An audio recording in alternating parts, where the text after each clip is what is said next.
This is Gary Butterfield. This is Cole Ross. And this is Monster, my podcast. And these are the spawn of the Winds. There's a monster in my podcast.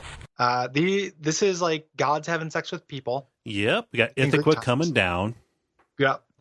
And I wanted to know a lot more about that. Same. Like, Ithaca is like 70 feet tall. And he's a gigantic Wendigo. That's 70 feet tall and just screams and yells and is this weird incarnation of cold and rage. Yeah. When is this guy taking time to get laid? You know? Like, it just seems very unlikely, Brian Lumley.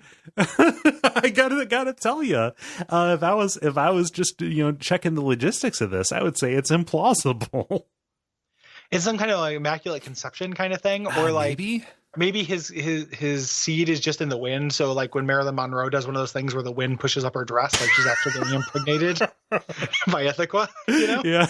So if you survive a tornado, guess what? You knocked up with the spawn of the Winds. Yeah, you've been impregnated by Ithaca. Yeah. And you have a moody teen.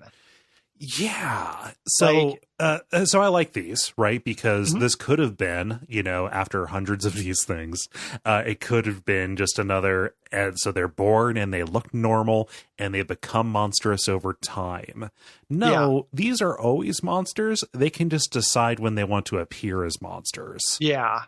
They're always, nasty, little moody teens, and then they turn into gigantic parodies of their human self. I love that. I love that you just when something is described as a parody of the human form. Yep. Like a Mr. Hyde kind of character. Yeah. And then they have these crazy tempers, and when they're angry, they change the weather. Yes. And that's really all we get with them. Like, we don't get their hopes or dreams or their wants or anything. We don't find out how they're born. We just get very detailed mechanics on how they change the weather. Yes.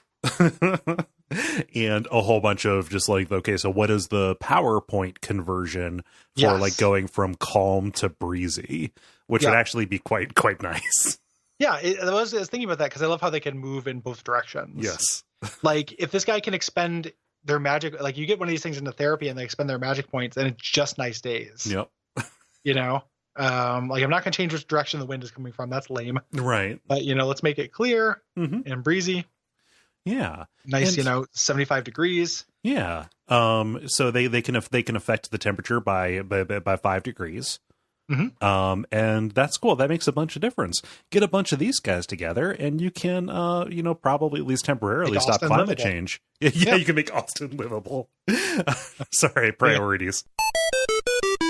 Brought to you by our backers at patreon.com/Duckfeed.tv.